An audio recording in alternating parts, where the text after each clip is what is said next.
নমস্কার বন্ধুরা, Bengali story স্টেশনের গল্পের আসরে আপনাদের সকলকে আরও একবার স্বাগত। আজ আমরা আপনাদের জন্য নিয়ে এসেছি সম্পূর্ণ নতুন রহস্য রোমাঞ্চে ভরা একটা কাহিনী। সাহিত্যিক নিহার রঞ্জন গুপ্ত রচিত লোমহর্ষক কাহিনী মোমের পুতুল। আমাদের আজকের এই প্রয়াস আশা করি আপনাদের ভালো লাগবে। আমাদের নতুন বন্ধুরা সাবস্ক্রাইব করতে ভুলো না বেঙ্গলি স্টোরি স্টেশন চ্যানেলটিকে। Bengali story station, your story partner. শুরু করছি আজকের প্রস্তাবনা, মোমের পুতুল।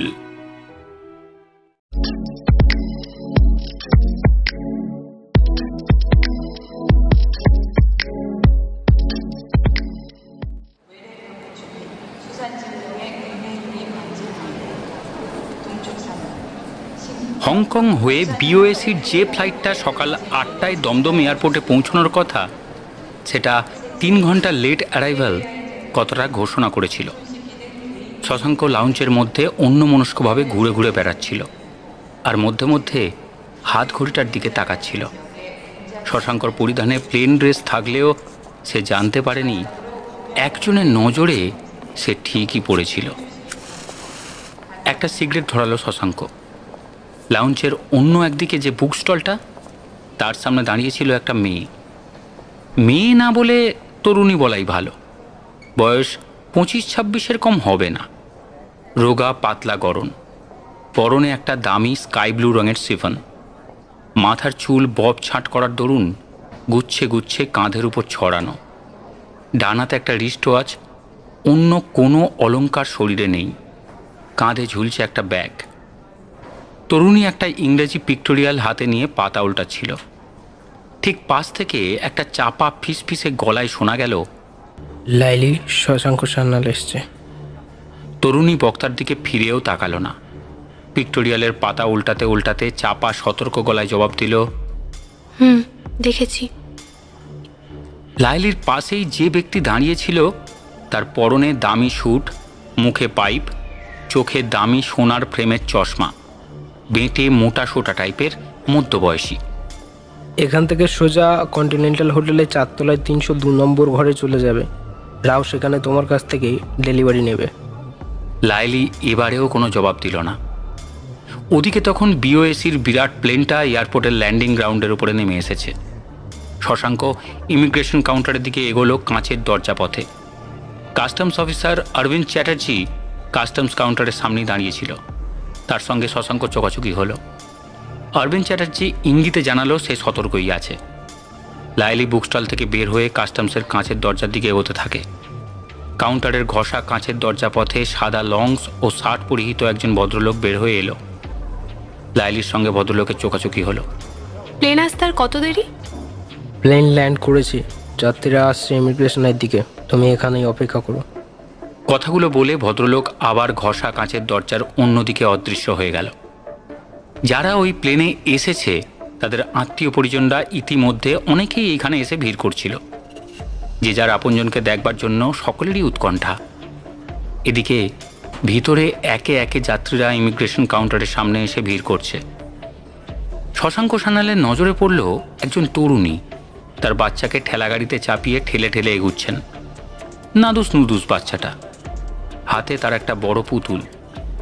অনেক যাত্রী সেদিকে আকৃষ্ট হয়ে তাকাচ্ছে, বিশেষ করে তরুণীর দিকে। গাড়ির মধ্যে বাচ্চাটা মনে হয় ঘুমোচ্ছে। শশাঙ্ক খড় দৃষ্টিতে তরুণীর দিকে তাকিয়ে থাকে।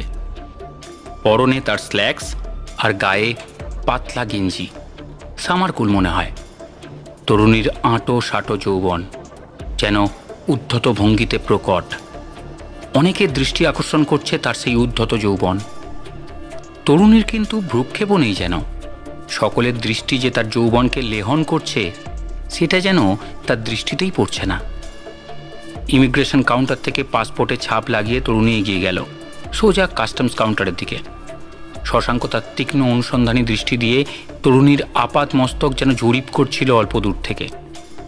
তরুণীর মুখটা যেন চেনা চেনা লাগছে শশাঙ্কর। মনের মধ্যে অনেক মুখের ছবি ফুটে ওঠে। সেই সব ছবির সঙ্গে ওই তরুণীর মুখখানা মিলিয়ে দেখবার চেষ্টা করে শশাঙ্ক। হঠাৎই মনে পড়ে যায় শশাঙ্কর, বছর 2 আগে বোম্বাইয়ের তাজ হোটেলে কটা দিনের জন্য তাকে থাকতে হয়েছিল। একজন ইন্টারন্যাশনাল স্মাগলারের পিছনে পিছনে ঘুরতে হয়। সেই সময় একজন পাকিস্তানি মুসলমানের সঙ্গে ঘুরতে দেখেছিল একটা অল্প বয়সের তরুণীকে। সেই তরুণী নয় তো?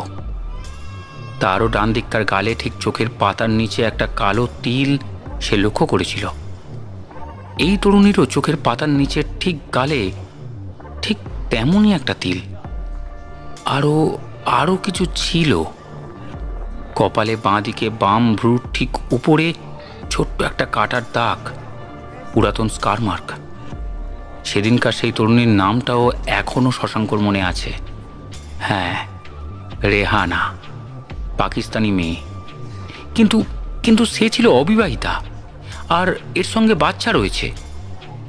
মনে মনে হিসেব করে শশাঙ্ক, সেই মেয়েটির পরে যদি বিবাহ হয়ে থাকে তারও অনায়াসেই অমনই একটি বাচ্চা হতে পারে। আশ্চর্যের কিছুই নেই তাতে। মনে মনে ভাবছিল শশাঙ্ক, আর তরুণীর দিকে নজর রেখেছিল। কাস্টমস কাউন্টারে তরুণীটি তখন দাঁড়িয়েছে, সঙ্গে তার 2টো সুটকেস, তার একটির ডালা খোলা। Customs officer Arabinda Chatterjee check করে চলেছেন। পায়ে পায়ে এগিয়ে গিয়ে দাঁড়ালো শশাঙ্ক অরবিন্দ চ্যাটার্জির পাশেই বলতে গেলে। দুজনের মধ্যে মুহূর্তের জন্য চোখাচোখি হলো। তরুণী তখনও অন্য সুটকেসের ডালাটা খুলেছে নিচু হয়ে, এক পাশে বাচ্চা সহ ঠেলাগাড়িটা। হঠাৎ মনে হলো শশাঙ্কর, আরে বাচ্চাটা যেন কেমন কেমন মনে হচ্ছে। সত্যি জ্যান্ত বাচ্চা বলে তো মনে হচ্ছে না। তবে কি? ভালো করে দেখবার জন্য আরও একটু এগিয়ে এলো শশাঙ্ক এবং ঝুঁকে পড়ল ঠেলাগাড়িটার উপর। পাশ থেকে ওই সময় কি একজন ভারী পুরুষকণ্ঠ বলে ওঠে, it is not a living baby. Shashanka চকিতে মুখ তুলে বক্তার দিকে তাকালো। লম্বা চওড়া একটি পুরুষ, পরনে দামি স্যুট, মুখে পাইপ। বক্তা আবার বলল, ওটা একটা পুতুল। আমার স্ত্রীর বাচ্চাটা মরে গেছে বটে, কিন্তু বেচারি তার বাচ্চাকে ভুলতে পারেনি। তাই ডাক্তারের পরামর্শে ওই পুতুলটা নিয়ে সর্বদা থাকে আমার স্ত্রী। শশাঙ্ক নিচু হয়ে পুতুলটায় হাত দিতে যেতেই হাঁ হাঁ করে তরুণী যেন ঝাঁপিয়ে পড়ে শশাঙ্কের উপর। 2 হাতে শশাঙ্ককে এক প্রকার ঠেলে দেয়। তরুণী বলে ওঠে, don't touch, don't touch. Shashanka অতর্কিতে বাধা পেয়ে একটু যেন থমকে গিয়েছিল। সেই ফাঁকে পাশের লোকটির হাতের পিস্তল গর্জে ওঠে এবং সঙ্গে সঙ্গে মুহূর্তের জন্য এমন একটা বিপর্যয়ের সৃষ্টি হলো যে সকলেই আশেপাশে যে যেখানে ছিল কেমন বিমূঢ় হয়ে যায়। আর সেই ফাঁকে পুতুলটা যে ঠেলাগাড়ি থেকে কখন অদৃশ্য হয়েছে কেউ জানতে পারে না। সিকিউরিটি পুলিশ এসে চারপাশ ঘিরে ফেলে, কিন্তু অনেক অনুসন্ধান করেও পুতুলটার হদিশ করা গেল না। সেই তরুণী ও তার পাশের পাইপধারীকে পুলিশ অ্যারেস্ট করল। কেউ জানতে পারল না লাইলিকে নিয়ে একটা সাধারণ অ্যাম্বাসাডার গাড়ি এয়ারপোর্টের রাস্তা নজরুল ইসলাম অ্যাভিনিউ দিয়ে ছুটে চলেছে শহরের দিকে। দুজনকে অ্যারেস্ট করে লালবাজারে নিয়ে আসা হলো। তাদের সঙ্গের মালপত্র সার্চ করা হলো, তাদের বাড়ি সার্চ করা হলো, কিন্তু কোনো রকম আপত্তিজনক কিছু তাদের কাছে পাওয়া গেল না।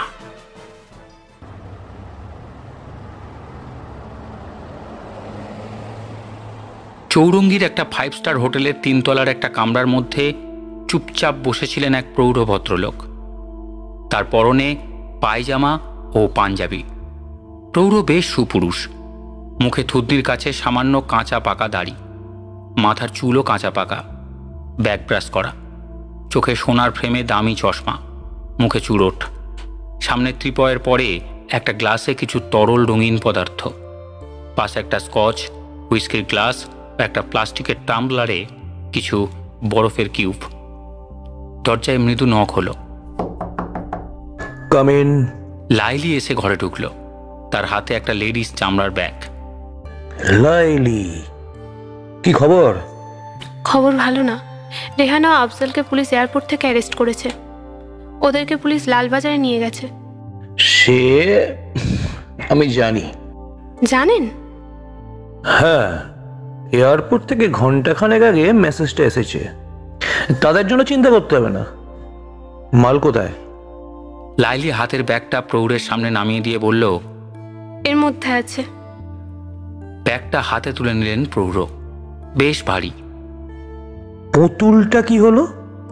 ফেলে দিয়েছি। ফেলে দিয়েছো?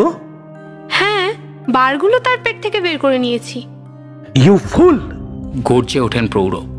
কে তোমাকে পুতুলটা ফেলে দিতে বলেছে? তোমার ওপরে কি অর্ডার ছিল?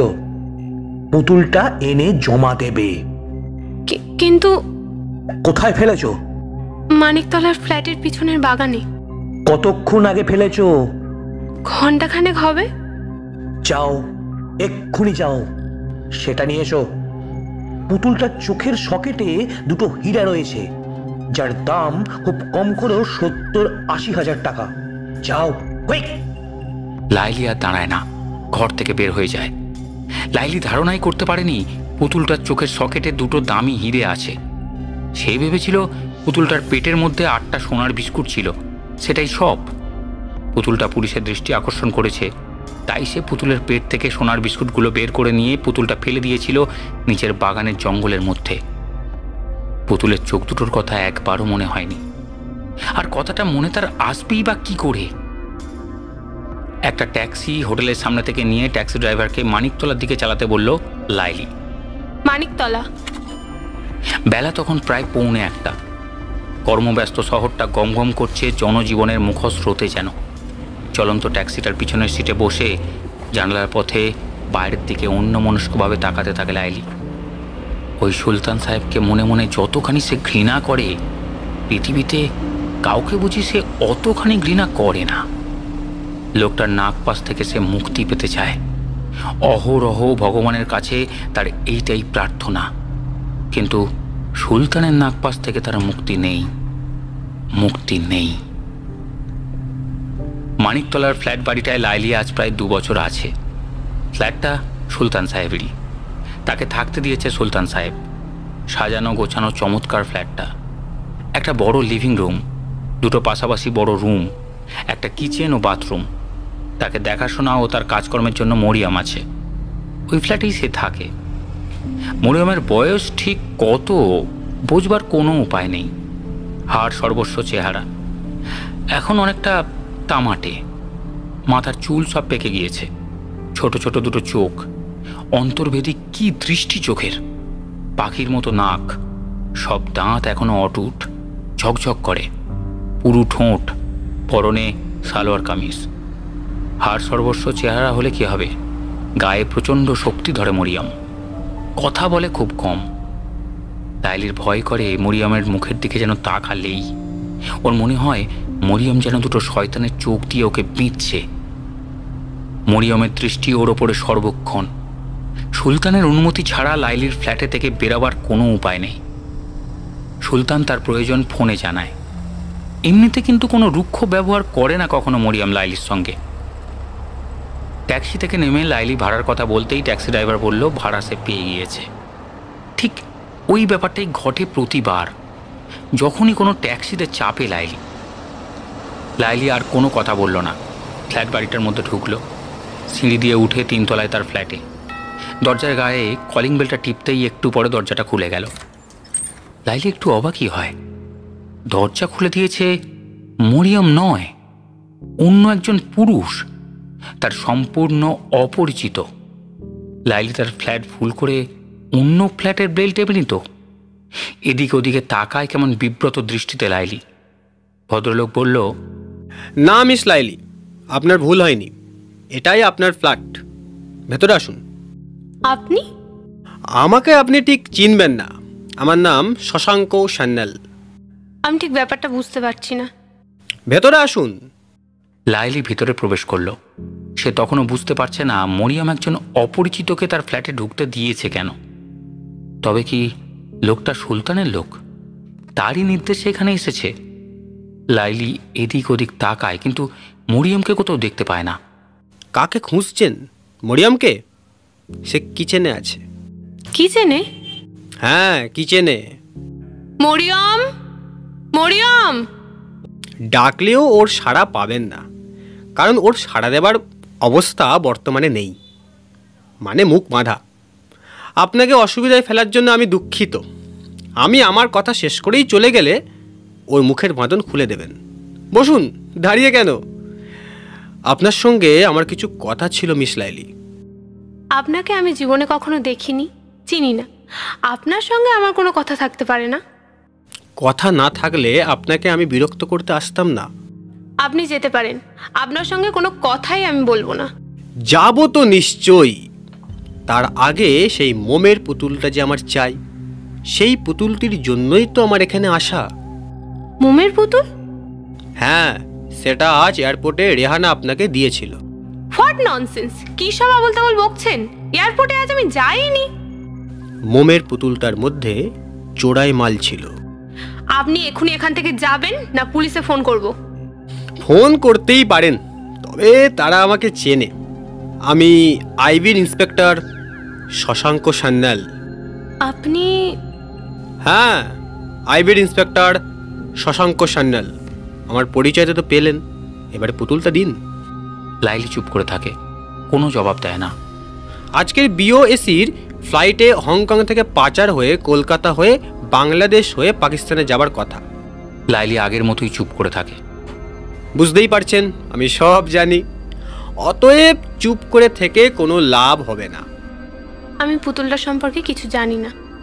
পুতুলটা হোটেলে সুলতান আহমদের কাছে আজই আপনার পৌঁছে দেবার কথা ছিল। আপনি সেখানে গেছিলেনও, কিন্তু আপনার সঙ্গে পুতুলটা ছিল না। আপনি এয়ারপোর্ট থেকে সোজা এখানেই এসেছিলেন প্রথমে পুতুলটা নিয়ে। পুতুলটা কোথায় রেখেছেন বলুন। লাইলি যেন বিস্ময়ে হতবাক হয়ে গিয়েছিল শশাঙ্ক সান্যালের কথা শুনে। লোকটা সব জানে। শশাঙ্ক আবার বলল, আপনাকে টার্গেট করে এখানে এসে পৌঁছাতে আমার একটু দেরি হয়ে গেছিল, নচেত পুতুলটা এতক্ষণ আমার হাতে এসে যেত। আপনাকে আমি বললাম তো, পুতুলটা সম্পর্কে আমি কিছু জানি না। পুতুলটা আপনি সুলতান আহমদকে দেননি।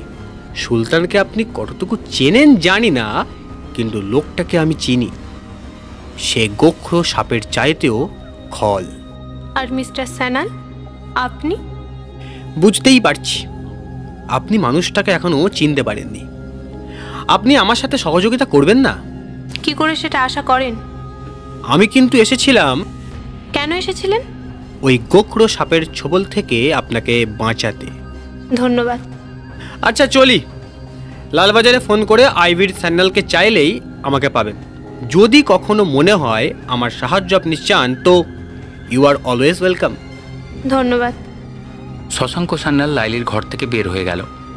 দরজায় লক করে লাইলি প্রথমেই বাথরুমে ঢুকে দেখল মরিয়ম হাত পা বাঁধা ও মুখ বাঁধা অবস্থায় পড়ে আছে বাথরুমের ফ্লোরে। মরিয়মকে মুক্ত করে দিল লাইলি। মরিয়ম তখনও হাঁপাচ্ছে। ইডিয়েট! ভালো করে না জেনে শুনে দরজাটা খুলে দিয়েছিলি কেন? আমি ভেবেছিলাম। কি ভেবেছিলি? সুলতানের কোনো লোক। কিন্তু তুমি আর এখানে থেকো না মেম সাহেব। থাকবো না? কেন? তোমাকে শেষ করে দেবার জন্য হুকুম হয়ে গিয়েছে। কে বললে তোকে? ওই লোকটা আসার আগে ফোন এসেছিল। ফোন? হ্যাঁ, রাতে তুমি ঘুমালে তোমাকে শেষ করে দেবে। তুমি এক্ষুনি পালাও মেম সাহেব। পালাবো? হ্যাঁ পালাও। কোথায় পালাবো? ঢাকায় চলে যাও। ঢাকায় কেমন করে যাব? আর কেনই বা ঢাকায় যাব? সেখানেই তো তুমি থাকো। সেখানে যদি চলে যাও, সুলতান তোমার নাগাল চট করে পাবে না। না, আমি ঢাকায় যাব না। সেখানে না যাও, অন্তত এই ফ্ল্যাট তুমি ছেড়ে অন্য কোথাও চলে যাও মেম সাহেব। লাইলি তখন অন্য কথা ভাবছিল। সুলতান আহমেদকে যতটুকু তার জানবার অবকাশ হয়েছে, ভারতবর্ষের মধ্যে যেখানেই সে থাক না কেন, সুলতানের হাত থেকে সে নিষ্কৃতি পাবে না। কোথায় সে যাবে? মরিয়ম ঘর থেকে বের হয়ে গেল। মরিয়ম! তোমার জন্য কিছু রান্না করতে হবে তো? কিছু করতে হবে না, আমার খিদে নেই। মরিয়ম কোনো সাড়া দিল না, কিচেনে ঢুকে গেল। লাইলি তখন ভাবছে, মরিয়ম তো সুলতানেরই লোক। ওকে কি পুরোপুরি বিশ্বাস করা যায়? কে জানে সবটাই সুলতানের চাল কিনা। আমাকে খাঁচায় পড়বার কোনো চক্রান্ত নয় তো? হয়তো তাকে বিশ্বাস করাবার একটা অপকৌশল মাত্র। কিন্তু তার আগে নিচের বাগান থেকে মোমের পুতুলটা সংগ্রহ করতে হবে। মরিয়ম জানে না পুতুলটার পেট থেকে সোনার বিস্কুটগুলো বের করে আমি ওটাকে বাগানে ফেলে দিয়েছি। মরিয়ম কিচেনে ব্যস্ত। শব্দ আসছে কিচেন থেকে। লাইলি পা টিপে টিপে ঘর থেকে বের হয়ে গেল। সিঁড়ি দিয়ে নিচে চলে গেল। ফ্ল্যাট বাড়িটার পিছন দিকে একটা সরু ব্লাইন্ড গলি, সেই গলিপথেই পিছনের বাগানে যাওয়া যায়। গলির দরজা পথে লাইলি পিছনের বাগানে গিয়ে ঢুকল। আগাছা ও জঙ্গলে বাগানটা ভরে আছে, পা ফেলারও জায়গা নেই। তারই মধ্যে দিয়ে কোনো মতে সতর্কভাবে পা ফেলে ফেলে এগুতে লাগলো। কিন্তু বাগানটা তন্ন তন্ন করে খুঁজেও পুতুলটা পেল না লাইলি। আশ্চর্য, পুতুলটা গেল কোথায়? হতাশ হয়ে ফিরছে, হঠাৎ একটা খসখস শব্দে সামনের দিকে তাকাতেই থমকে দাঁড়ালো লাইলি। অল্প দূরে দাঁড়িয়ে আছে শশাঙ্ক সান্যাল, আর তার হাতে পুতুলটা। কি পুতুলের খোঁজে এসেছিলেন?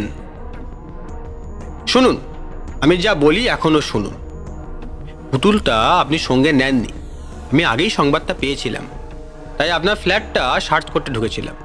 সেখানেও পুতুলটা না পেয়ে স্বাভাবিকভাবে আমার মনে হয় পুতুলটা থেকে হয়তো মালপত্র খুলে নিয়ে নিচের জঙ্গলে ফেলে দিয়েছে। দুর্ধর্ষ সুলতান আহমদ একটা ইন্টারন্যাশনাল স্মাগলার। পুলিশ অনেক দিন ধরেই তাকে ধরবার চেষ্টা করছে। আপনার সাহায্য যদি পাই তো। আপনিই তো বলেছেন সুলতান একটা সাংঘাতিক লোক। আপনার সাহায্য পেলে। না, আমি তার নুন খেয়েছি, তাকে ধরিয়ে দিতে পারবো না। কিন্তু সে যদি ধরা পড়ে আইনের কাছ থেকে আপনিও রেহাই পাবেন না। কিন্তু আপনি যদি আমাদের সাহায্য করেন আপনাকে আমরা জড়াবো না। বিশ্বাস করি না আমি ও কথা। বিশ্বাস করলেই বোধহয় ভালো করতেন। কি মনে হলো লাইলির, বলল, কি করতে হবে আমাকে? আমি যা বলবো শুনবেন? শুনবো। তবে চলুন আপনার ফ্ল্যাটের সামনের পার্কটাই। পার্কে বসে শশাঙ্ক সান্যাল লাইলিকে তার প্ল্যানটা বুঝিয়ে দিল। উপরে গিয়ে আপনি হোটেলে সুলতানকে ফোন করে বলুন পুতুলটা পাওয়া গিয়েছে, কিন্তু এক্ষুনি আপনি পুতুলটা নিয়ে হোটেলে তার কাছে যেতে পারছেন না। কিন্তু বলবেন পুলিশ ব্যাপারটা সন্ধান পেয়েছে, রাত 12টার পর আপনি হোটেলে যাবেন পুতুলটা নিয়ে। তারপর? কি তারপর? সে যদি আমার কথাটা বিশ্বাস না করে? করবে। আপনি ফোন করেই দেখুন না। তারপর রাত 12টায় আপনি পুতুলটা নিয়ে হোটেলে যাবেন, ব্যাস এইটুকুই আপনাকে করতে হবে। তারপর যা করবার পুলিশ করবে। এই নিন পুতুলটা, আপনি আপনার ফ্ল্যাটে ফিরে যান। আপনি? ঠিক সময়ে ঠিক জায়গায় আপনার সঙ্গে আমার দেখা হবে। শশাঙ্ক পুতুলটা লাইলির হাতে তুলে দিল, কিন্তু পুতুলটা হাতে নিয়ে লাইলি দেখল তার চোখ দুটো নেই, সেখানে ছোট ছোট দুটো গর্ত। এ কি, পুতুলের চোখ দুটো কি হলো? নেই চোখ দুটো? না, দেখুন না। এখন বুঝতে পারছি ওই চোখের কোটরেও মূল্যবান জুয়েলস ছিল। তা পুতুলটা যখন আপনি জানলা দিয়ে নিচে ফেলে দেন কেউ দেখেছিল কি? না তো। ঘরে কেউ ছিল না? না। আপনার ওই মেড সার্ভেন্ট মরিয়ম? না, সে দোকানে গিয়েছিল সে সময়, আমি তাকে দোকানে পাঠিয়ে দিয়েছিলাম। পুতুলটা সে দেখেনি? না, পুতুলটা একটা ছোট অ্যাটাচি কেসের মধ্যে ছিল। শশাঙ্ক যেন কি ভাবলো, তারপর বলল, ঠিক আছে, আপনি ফ্ল্যাটে চলে যান, গিয়ে সুলতানকে ফোন করে দিন। রাত 12টায় আপনি তার সঙ্গে দেখা করবেন পুতুলটা নিয়ে।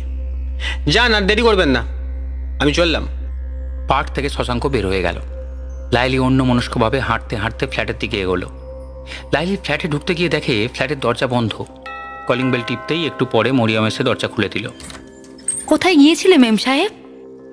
মাথাটার মধ্যে বড় যন্ত্রণা হচ্ছিল মরিয়ম, তাই একটু পার্কে গিয়েছিলাম।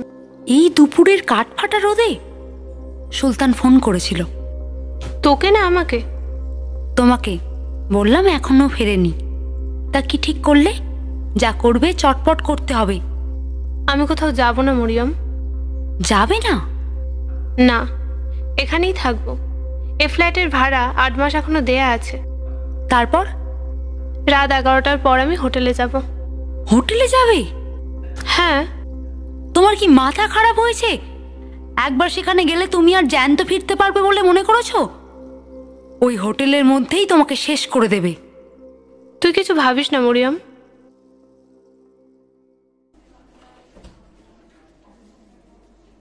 শশাঙ্ক ফিরে এলো তার অফিসে।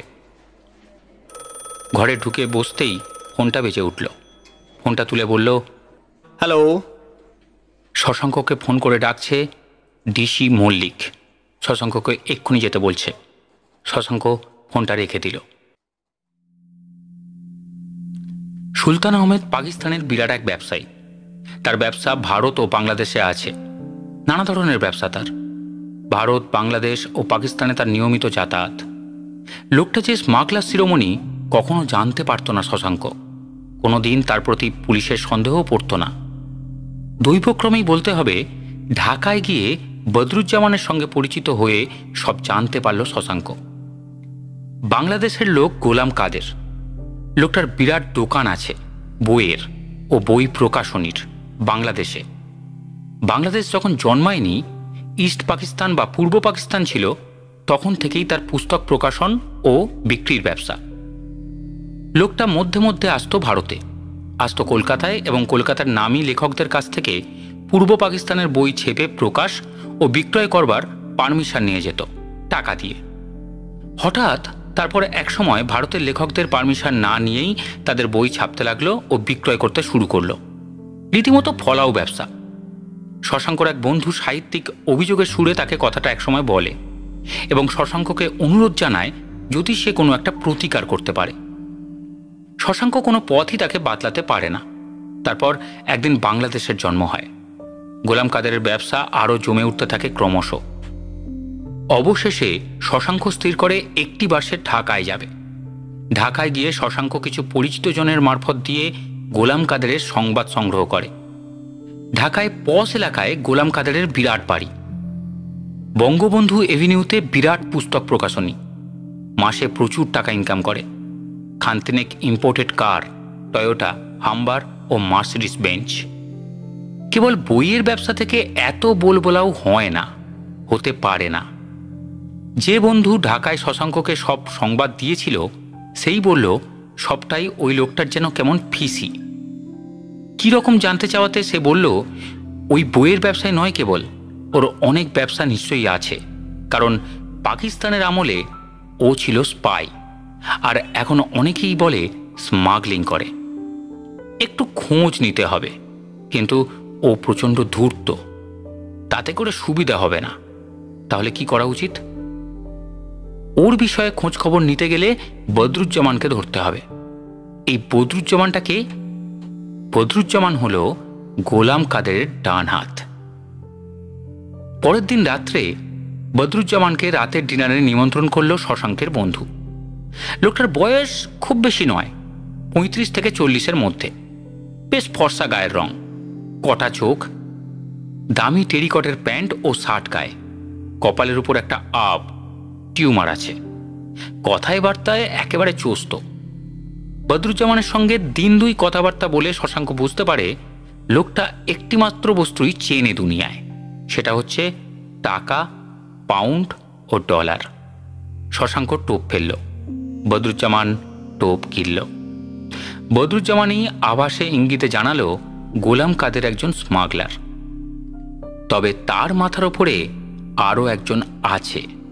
সে লোকটা যে কে বদরুজ্জামান জানে না, এবং লোকটার সর্বত্র যাতায়াত। Latin America, Hong Kong, Singapore, Pakistan, Bangladesh, সর্বত্র পাকা পাসপোর্ট আছে তার, কিন্তু সে ধরা ছোঁয়ার বাইরে। শশাঙ্ক কিন্তু নিরাশ হল না, অনুসন্ধান চালিয়ে যেতে লাগলো। অবশ্যই সবকিছুই সে জানতে পারে বদরুজ্জামানের কাছ থেকে একটু একটু করে। লোকটা আর কেউ নয়, সুলতান আহমেদ। সে তো আজ বছর 3-এর কথা, কিন্তু সুলতান আহমেদ এখনো ধরাছোঁয়ার বাইরে। সমাজে, সোসাইটিতে সুলতানের বিশেষ প্রতিপত্তি। এমএলএ ও মিনিস্টার থেকে সকলের সঙ্গেই তার মেলামেশা। বদরুজ্জামানের কথায় প্রথমটায় তো শশাঙ্ক বিশ্বাসই করতে পারেনি, কিন্তু বিশ্বাস না করতে পারলেও শশাঙ্ক ছায়ার মতো সুলতান আহমেদকে অনুসরণ করতে লাগলো। ওই সময়ই একটা বিচিত্র ঘটনা ঘটল।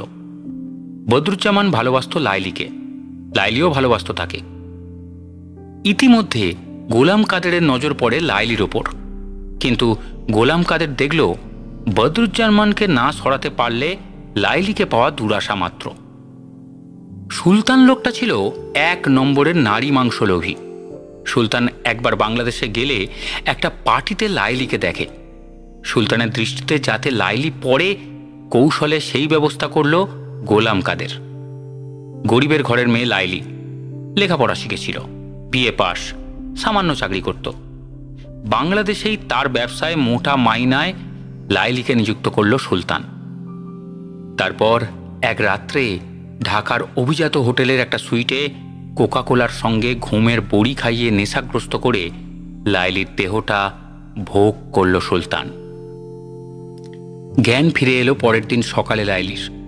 বিবস্ত্র অবস্থায় লাইলি পড়ে আছে তখন সুলতানের সুইটের দামি নরম ফোমের শয্যায়। প্রথমটায় সে বুঝতে পারেনি, নেশাটা তখনও ভালো করে কাটেনি। কিন্তু যখন সম্যক ব্যাপারটা উপলব্ধি করতে পারল লাইলি, বাথরুমের মধ্যে ছুটে গেল। সুলতান তখন সোফায় বসে হাসছে।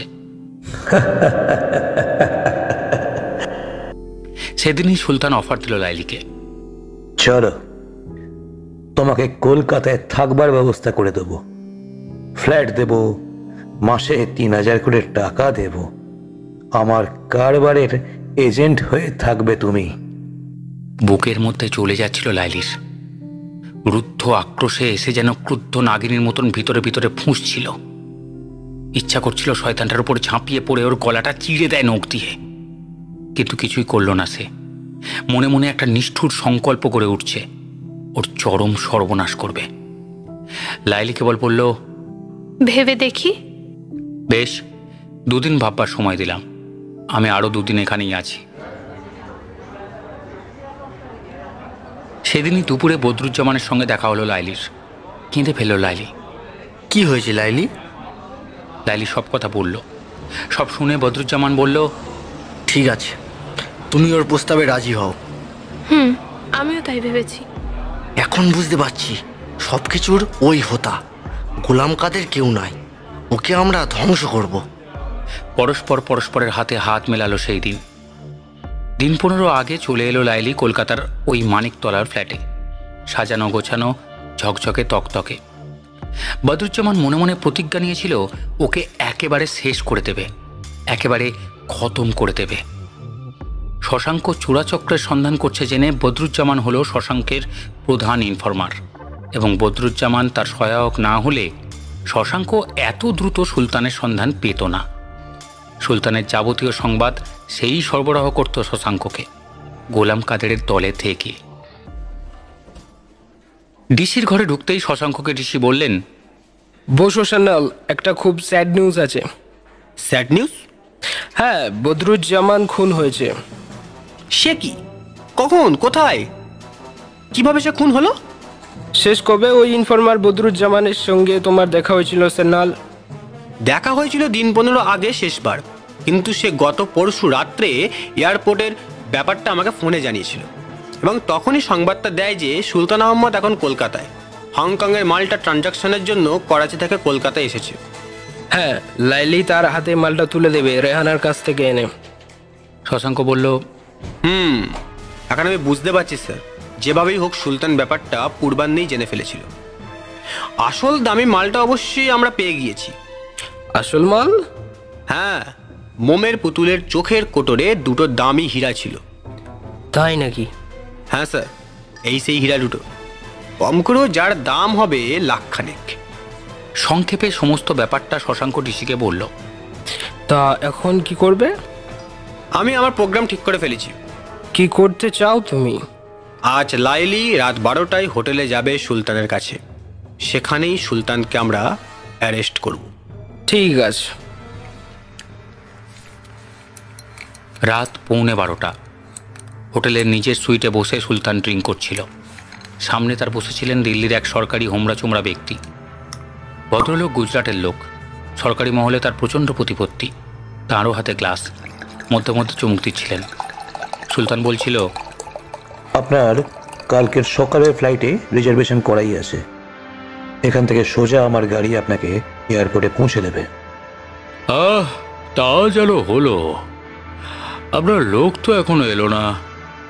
এসে যাবে, চিন্তা করবেন না, আসতে তাকে হবেই, না এসে সে যাবে কোথায়? আচ্ছা, একটা কথা বলবো? বলুন। আপনার এজেন্ট ওই বদরুজ্জামানকে আমার খুব পছন্দ নয়। হাসছেন যে? তাকে শেষ করা হয়েছে, তার লাশটা কোথায়? পিসির বাড়ির সামনে ফেলে রেখে আসা হয়েছে। ওই বোধহয় লাইলি এসে গিয়েছে। সে ফোন করেছিল রাত 12টায় আসবে পুতুলটা নিয়ে এখানে। সুলতান কথাটা বলে উঠে গিয়ে দরজাটা খুলে দিল। এসো লাইলি, এসো এসো। লাইলি দারুণ সেজে এসেছে এবং সেই সাজের মধ্যে থেকে তার যৌবন যেন আরো প্রকট হয়ে উঠেছে। সে যেন আজ লাস্যময়ী। লাইলির হাতে একটা ব্যাগ। এনেছো? হ্যাঁ, এই নিন। লাইলি ব্যাগটা খুলে পুতুলটা বের করলো, কিন্তু সুলতানের হাতে দিল না। বিশিষ্ট সেই ভদ্রলোকটি তখন গোগ্রাসে যেন লাইলির যৌবনকে গিলছিল। মেয়ে তো নয়, যেন একটা আগুনের ফুলকিও। সুলতান সাহেব, এই পুতুলটার বিনিময়ে আমি কিছু চাই আপনার কাছ থেকে। কি চাও? বদরুজ্জামানকে আমি ভালোবাসি। সুবহানাল্লাহ, তাই নাকি? হ্যাঁ, আপনি তাকে আমাকে দিন। আর আমি? আমার কি হবে সুন্দরী? আপনি যেমন আছেন তেমনই থাকবেন। ঠিক আছে, ভেবে দেখি। পুতুলটা দাও। লাইলি চকিতে একটা পিস্তল বের করলো। চোখ রাঙিয়ে কোনো ফল হবে না সুলতান সাহেব। শয়তানি! চাপা ক্রুদ্ধ কণ্ঠে যেন সাপের মতো গর্জে ওঠে সুলতান। তুই কি ভেবেছিস আমাকে চোখ রাঙিয়ে? ধীরে ধীরে ওই সময় যে দরজাটা খুলে যাচ্ছে কেউ জানতে পারেনি। ঘরের মধ্যে উপস্থিত হলো তারা। সুলতান আহমেদ। কে? আমি ইন্সপেক্টর সান্যাল। নড়বার চেষ্টা করবেন না। দেখছেন আমার হাতে এটা কিন্তু লোডেড। এর 6টা চেম্বারেই গুলি ভর্তি। তাছাড়া আমি একাই নয়, এই ফ্লোরের সর্বত্র ওপর ও নিচে, লিফটের সামনে, মেইন গেটে পুলিশ মোতায়েন আছে। মিস লাইলি, পুতুলটা আমাকে দাও। লাইলি আগের নির্দেশ মতো মোমের পুতুলটা ছুঁড়ে দিল শশাঙ্কর দিকে। শশাঙ্ক লুফে নিল বাঁহাতে মোমের পুতুলটা। আর সেই মুহূর্তে সুলতান সামনের টেবিল থেকে ঝুঁকে পড়ে লোডেড পিস্তলটা নিয়ে শশাঙ্ককে লক্ষ্য করে ট্রিগার টানলো। কিন্তু পিস্তল থেকে খুট করে একটা শব্দ হলো মাত্র, কোনো ফায়ারিং হলো না। সুলতান সাহেব, ওতে একটাও গুলি নেই। ম্যাগাজিন থেকে আগেই গুলিগুলো সরানো হয়েছে। লাইলি, দরজাটা খুলে দাও। লাইলি এগিয়ে দরজাটা খুলে দিল। দুজন সার্জেন্ট এসে ঘরে প্রবেশ করলো। শশাঙ্কর ইঙ্গিতে তারা এগিয়ে গিয়ে সুলতানকে অ্যারেস্ট করলো। পরের দিন লাইলির ফ্ল্যাটে লাইলি ও শশাঙ্ক। বদরুজ্জামান নেই লাইলি। নেই? না, সুলতান তাকে গত রাত্রে হত্যা করেছে। কোথায় কিভাবে অবশ্য হত্যা করেছে জানি না। তার ডেড বডিতে আমরা পেয়েছি। কোথায়? কোথায় সে মৃতদেহ? আপাতত মর্গে। বদরুজ্জামানের মৃতদেহটা কি আমি পেতে পারি? যদি চাও পাবে, সে ব্যবস্থা আমিই করব। কিন্তু আমার মনে হয় লাইলি, দেহটা তোমার না দেখাই ভালো। কেন? বীভৎসভাবে তাকে হত্যা করেছে। তবু তবু আমি... বেশ, তাই হবে। আমি জানতাম মিস্টার সান্যাল, যে পথে সে এসেছিল ওরকমই তার একটা কিছু পরিণতি হবে।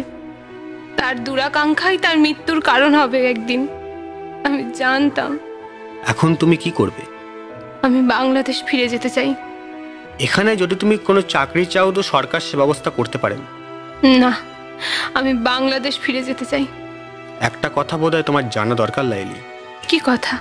সুলতান পালিয়েছে। পালিয়েছে? হ্যাঁ, হাজতে নিয়ে যাবার পথেই ভ্যান থেকে লাফ দিয়ে পালিয়েছে। কাজে আমার মনে হয় সে তোমাকে সহজে নিষ্কৃতি দেবে না। তাই বলছিলাম, তুমি যদি বিদেশেও যেতে চাও সে ব্যবস্থাও হতে পারে। না, আমি বাংলাদেশ ফিরে যেতে চাই মিস্টার সান্যাল। সুলতানের সঙ্গে বোঝাপড়া আমারও একটা দরকার। কিন্তু সেখানে গোলাম কাদের আছে। জানি। তবুও সেখানেই যাবে? হ্যাঁ, সেই ব্যবস্থাই আমার করুন। সেই রাত্রেই, রাত তখন 11টা, ঘরের টেলিফোনটা বেজে উঠল। লাইলি ফোনটা ধরল।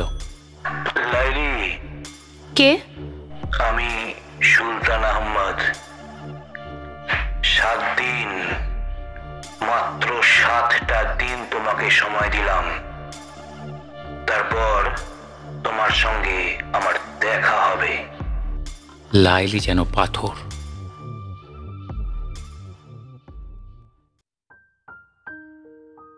আজকের কাহিনীটি এখানেই শেষ। কেমন লাগলো জানাতে ভুলবেন না। গল্পটি আপনাদের সামনে তুলে ধরতে যারা নিজেদের কণ্ঠ দিয়েছে তারা হলো সৌভিক, শুভম, প্রিয়ম, দিশা, স্নেহা ও আমি তন্ময়। আগামী শুক্রবার আরও একটি রোমাঞ্চকর গল্প নিয়ে হাজির হবে বেঙ্গলি স্টোরি স্টেশন। ততদিন ভালো থাকবেন। ধন্যবাদ।